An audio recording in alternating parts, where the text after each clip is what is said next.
2 days ago, the man with a $15 million bounty on his head was hiding in a mountain compound in Jalisco, Mexico. By noon, he was dead, and the man who signed the order that killed him was someone El Mencho himself tried to assassinate 6 years ago. That is where this story ends. But to understand how it got there, we need to go back 60 years, to a village in Michoacan that nobody has ever heard of. July 17, 1966.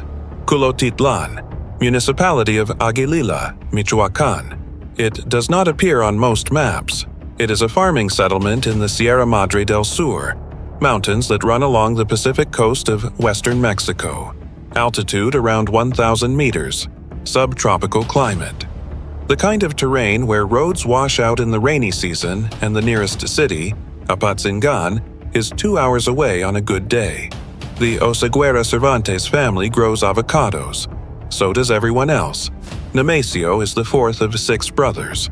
His father works the land. By age 11, Nemesio stops attending school. Records from that period are incomplete.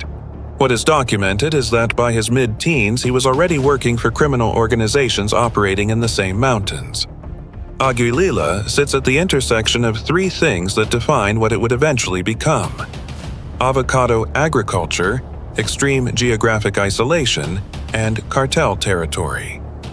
The Milenio Cartel, affiliated with the Valencia family, had operated in Michoacan since the 1990s. The mountains were theirs. At 14, according to later U.S. federal court filings, Nemesio was guarding marijuana plantations. Not dealing, not trafficking, standing watch, with a rifle. The traffickers running those mountains made more in a week than his father made in a season. That calculation did not require a classroom to understand. Sometime in the early to mid-1980s, the exact year is not confirmed, Nemesio crossed into the United States illegally. He ended up in the San Francisco Bay Area. He used at least 5 aliases during this period: Ruben Ayala, Jose Lopez, Pito, Miguel Valadez, Carlos Hernandez. Rotating identities. Standard practice for someone living without documentation and building a criminal operation simultaneously. In 1986, San Francisco police arrested him on charges of receiving stolen property and carrying a loaded firearm. His fingerprints entered the U.S. federal system for the first time, a detail that would matter decades later. He was released. He kept working. By the early 1990s, he and his brother Abraham had built a heroin distribution network across Northern California. Court documents describe operations in Sacramento, Stockton, and the Bay Area, moving product through a network of lower-level distributors. Not manufacturing. Wholesale distribution. In 1992, DEA undercover agents made 2 controlled buys from Nemesio. He was arrested along with Abraham. Abraham had a prior federal conviction. Under federal sentencing guidelines at the time, a second drug trafficking conviction carried severe mandatory minimums. If both went to trial, Abraham was looking at decades. Nemesio had less exposure. He entered a guilty plea. 5 years. Abraham received 10. That decision, taking the heavier sentence to reduce what his brother would face, is the first and most important thing to understand about Nemesio Oseguera, because it comes back, in a way he could not have anticipated. He served approximately 3 years at Big Spring Federal Correctional Institution in Howard County, Texas. Released on parole in 1997. Deported to Mexico. Standard procedure. Another case closed. Garcia Harfuch was struck by 3 bullets. 2 of his bodyguards were killed. A civilian, a woman making a food delivery nearby, was caught in the crossfire and killed. El Mencho ordered that operation. As of February 2026, Omar Garcia Harfuch serves as Mexico's Secretary of Security and Citizen Protection, the highest law enforcement position in the federal government. He oversaw and authorized the operation that killed El Mencho. 6 years separated those 2 moments. 3 bullets on one end. a death warrant on the other. There is no cleaner way to describe what that is than a particular kind of patience. What happens now is the part nobody has a clean answer to. CJNG is not structured around a single leader. It was deliberately designed not to be. Eduardo Guerrero Gutierrez of Lantia Intelligence, one of the more respected analysts of Mexican organized crime, has described the organization as operating through approximately 90 semi-independent regional groups that share the CJNG brand and supply chain access, but maintain their own command structures and financing. The fentanyl labs in Jalisco and Michoacan are still operational. The port of Manzanillo is still receiving precursor shipments. The distribution networks across the United States did not pause when El Mencho died. What changes is the internal balance of power. When El Chapo was captured in 2016, the Sinaloa cartel did not collapse. It fractured. The resulting succession conflict produced years of elevated violence. When Ociel Cardenas Guillen, the Gulf Cartel's leader, was arrested in 2003, his enforcement arm broke off entirely and became Los Zetas, one of the most destructive organizations in the country's modern history, born from a single decapitation. The historical record on kingpin strategy is genuinely mixed. Mexico's president, Claudia Sheinbaum, had expressed reservations about the approach for that reason. She was also under significant pressure from Washington: tariff threats, calls for military cooperation, the terrorist designation that the Trump administration had imposed on CJNG in 2025. El Mencho's death gives her a political result. Whether it produces a security result is a different question. In 1992, Nemesio Oseguera Cervantes went to federal prison in Big Spring, Texas, to protect his brother Abraham. In February 2025, Abraham was arrested in Mexico. The sacrifice held for 33 years. It did not hold forever. Everything else Nemesio built also has a shelf life. We just do not know how long it is. Power never disappears. It reorganizes. And 2 days after his death, 6 Mexican states are still responding to his absence in the only language his organization ever spoke clearly. If this is the kind of story you want more of, the real context behind the headlines, subscribe. I put out a new video whenever a story is worth telling properly. I will link the El Menchito sentencing documents and the DEA's Rewards for Justice page in the description if you want to go deeper. The $15 million bounty was not about trafficking. It was about 500,000 deaths. While El Mencho stayed invisible, his family did not. His son, Ruben Oseguera Gonzalez, El Menchito, was arrested in Mexico in 2015 after 3 prior arrests and 3 releases, each time for insufficient evidence. He was extradited to the United States in February 2020. In Washington, D.C., his sister, Jessica Johanna, La Negra, had traveled to attend his first court appearance. Federal agents arrested her outside the courthouse. She received a sentence of approximately 2.5 years on financial crimes charges. His wife, Rosalinda Gonzalez Valencia, La Jefa, was arrested by Mexican authorities in Jalisco in November 2021 on charges of managing CJNG's financial operations. His co-founder, Eric Valencia Salazar, L85, was captured in Jalisco in September 2022. His brother Antonio, El Tony Montana, arrested December 2022. And in February 2025, his brother Abraham, Don Roto, was arrested. The same Abraham who, in 1992, Nemesio went to federal prison to protect.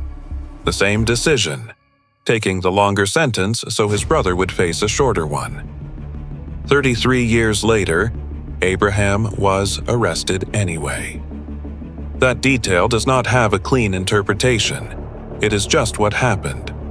Through all of it, every extradition, every verdict, every arrest of someone he had known his entire life, Nemesio said nothing publicly. No statement. No audio recording addressing the losses. No error made out of grief. El Menchito's verdict, when it came, was straightforward. Guilty on all counts. Life in federal prison plus 30 years. Forfeiture of $6 billion. The government's estimate of what the son alone had accumulated. $6 billion from the son, and the father was still in the mountains. May 1st, 2015. Villa Purificacion, southern Jalisco. Mexican federal authorities received intelligence placing El Mencho in the area. They deployed a ground force supported by 5 military helicopters, a coordinated operation between the Mexican Army, Federal Police, and the Secretariat of National Defense. CJNG had advance warning of the operation. The specific intelligence failure that allowed this is not officially acknowledged. As the helicopters approached, Cartel forces opened fire with rocket-propelled grenades, a class of weapon not previously documented in the hands of a Mexican trafficking organization. One helicopter sustained a direct hit to its tail rotor. It went down in the tree line. 9 law enforcement officers died. It was the first time in the documented history of Mexico's drug war that a cartel had shot down a military aircraft. El Mencho escaped into the mountains. That same day, CJNG units blocked roads across Jalisco, burned vehicles, and staged attacks on government installations. A coordinated disruption operation designed to prevent pursuit. The Mexican military suspended offensive operations against him for a period that intelligence analysts later described as running into years. 1 engagement, 9 dead, and operational freedom purchased for nearly a decade. That calculation tells you more about El Mencho than any biography.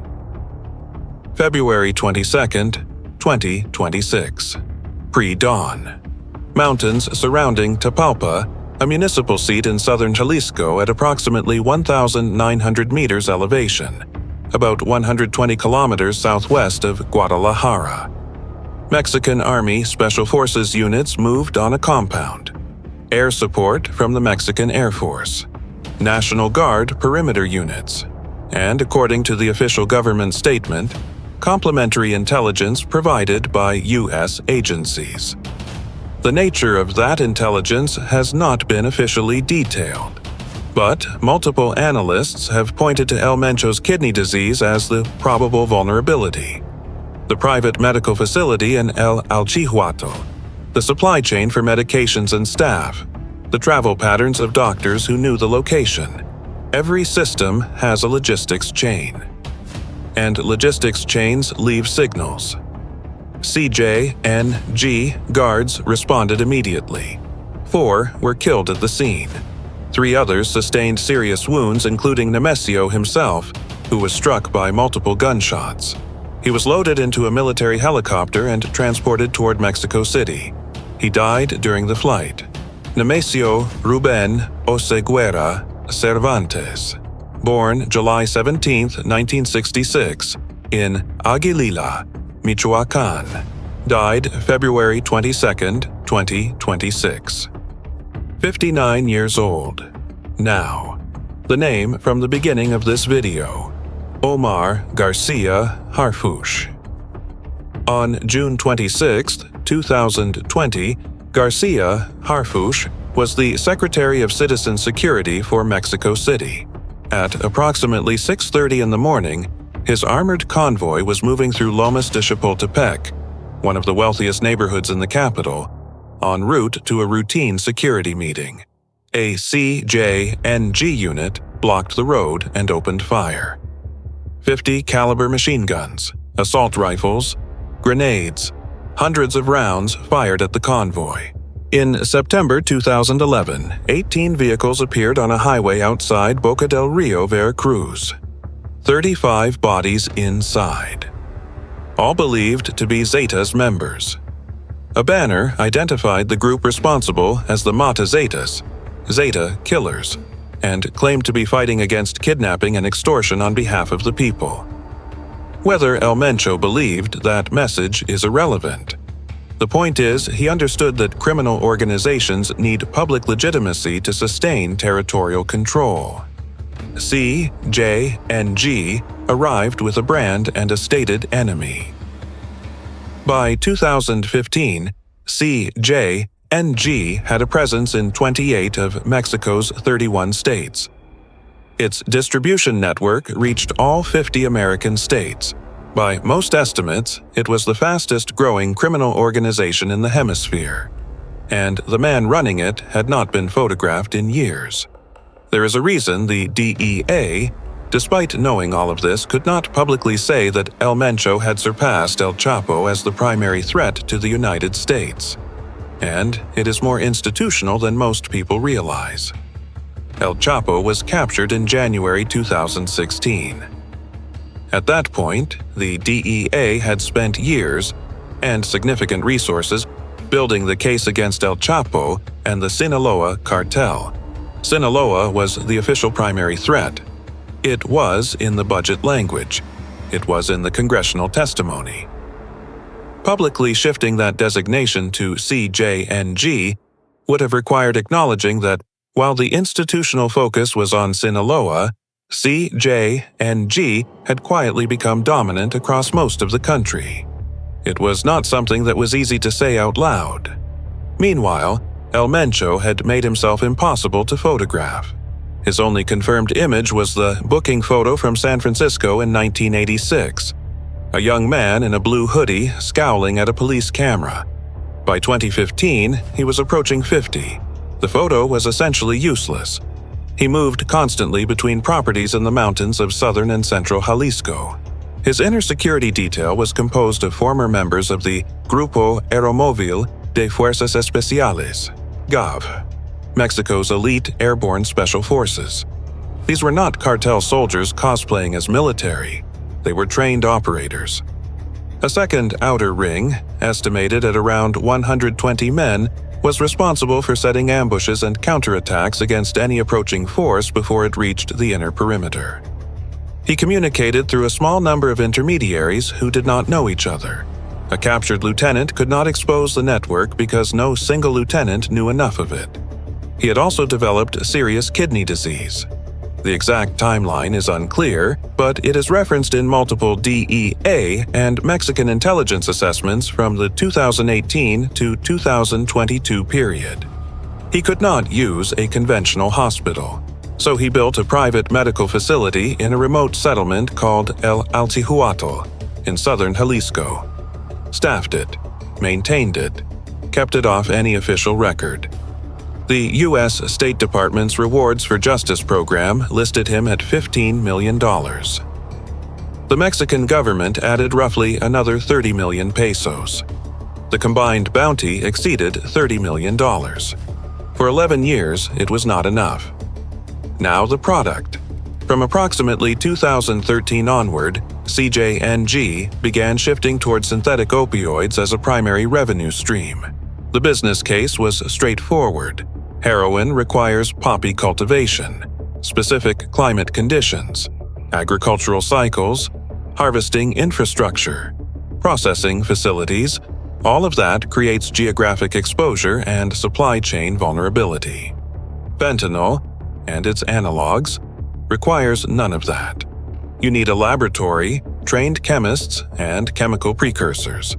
The precursors were coming from manufacturers in China, primarily through channels that routed them to Mexico by sea. The port of Manzanillo was the primary entry point. The economics were unlike anything the drug trade had seen.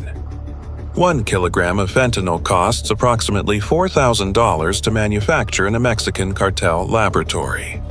That same kilogram, pressed into counterfeit pills and distributed through the U.S. retail network, generates over $1 million. The margin is not 10%. It is not 50%. It is 25,000%. From 2015 to 2025, fentanyl overdoses killed approximately 500,000 Americans. The CDC's own tracking puts it clearly. Synthetic opioids are now the leading cause of overdose death in the United States, surpassing heroin, prescription opioids, cocaine, and methamphetamine. C. JNG was not alone in this market. The Sinaloa Cartel is also a primary trafficking organization. Chinese chemical suppliers provided the precursors. American distribution networks moved the product internally. But CJNG, under El Mencho, was one of the two organizations that built the supply chain to the scale it operates at today. In February 2025, the Trump administration formally designated CJNG as a foreign terrorist organization, placing it in the same legal category as ISIS and Al-Qaeda. What he did after deportation is the part of this story that most people, even those who keep a close eye on Mexican organized crime, are shocked to learn about it. Nemesio Oseguera Cervantes joined the Jalisco State Police. He worked as an officer in the coastal municipalities of Cabo Corrientes and Tomatlan, even those who keep a close eye on Mexican organized crime. Small, hilly, sparsely guarded regions on the Pacific side of Jalisco. How someone with a U.S. federal drug conviction cleared a background check in Mexico at that time is a question worth sitting with. Mexican law enforcement hiring in the late 1990s was inconsistent in ways that are well documented. Corruption among state police agencies was widespread and widely recognized, even by the Mexican government in later reform documents. Whether Nemesio falsified his background or simply was not checked thoroughly is not confirmed. What matters is that he was there. And what he was doing, based on everything we know about how he structured his organization a decade later, was studying how informants were handled, which commanders could be compromised, how response times worked, how raids were coordinated between municipal, state, and federal forces, and where the gaps were. He spent somewhere between 1 and 3 years in that role. Again, the exact time frame is disputed depending on the source. When he left, he was not going back to street-level distribution. He was going to build something. In the early 2000s, Nemesio connected with the Milenio Cartel, which operated as a regional arm of the Sinaloa Cartel in Jalisco, Colima, and Michoacan. The Milenio organization was controlled by the Valencia family, specifically Armando Valencia Cornelio, known as El Maradona. Nemesio came in as an enforcer, head of security for El Maradona, and then, at some point during this period, he married Rosalinda Gonzalez Valencia. Her brothers, Abigail, Eric, Gerardo, and others, ran an organization known as Los Queenies, officially a group of businessmen in Jalisco and Colima. In practice, the financial infrastructure of the cartel. They moved money, laundered it, invested it in real estate, agriculture, and commercial business. Think about what that marriage meant strategically. Nemesio had enforcement experience, police intelligence, and a criminal network built across Northern California. Rosalinda's family had the money management infrastructure. Muscle and capital connected through a family bond. In August 2003, Mexican authorities arrested El Maradona. The Milenio structure began fracturing. Nemesio moved with the remnants of the organization into Jalisco, where he came into the orbit of Ignacio Coronel Villarreal, Nacho Coronel, El Chapo's top lieutenant in western Mexico, the man who controlled methamphetamine production across Jalisco, Nayarit, and Colima. Industrial-scale operations. Under Nacho Coronel, Nemesio managed drug routes and oversaw operations across the region. He had direct access to the logistics of a billion-dollar organization. On July 29, 2010, Mexican Marines raided a property in Zapopan, a municipality adjacent to Guadalajara. Nacho Coronel was inside. He was killed in the confrontation. The same year, Oscar Orlando Nava Valencia, another Milenio figure, was arrested. The structure that had supported Nemesio for a decade was gone in a matter of months. He was 44 years old, and he had no intention of waiting for someone to rebuild it above him. Between 2009 and 2010, the exact founding date is not agreed upon by researchers. Nemesio Oseguera Cervantes co-founded the Jalisco New Generation Cartel, CJNG in Spanish.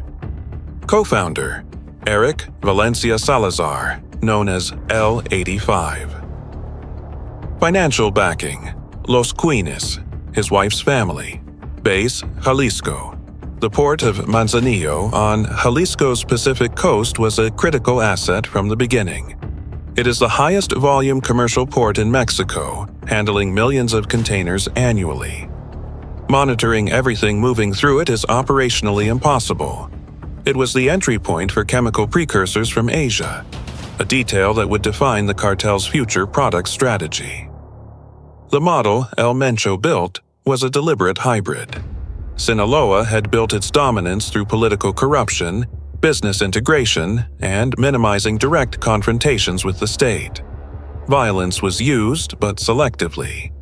El Chapo's organization was more infrastructure than army. Los Zetas, former GFA Special Forces commandos who had split from the Gulf Cartel, operated the opposite way. Military formations. Extreme public violence as a deterrent. They attacked state institutions directly. El Mencho took the business logic from Sinaloa and the military posture from the Zetas.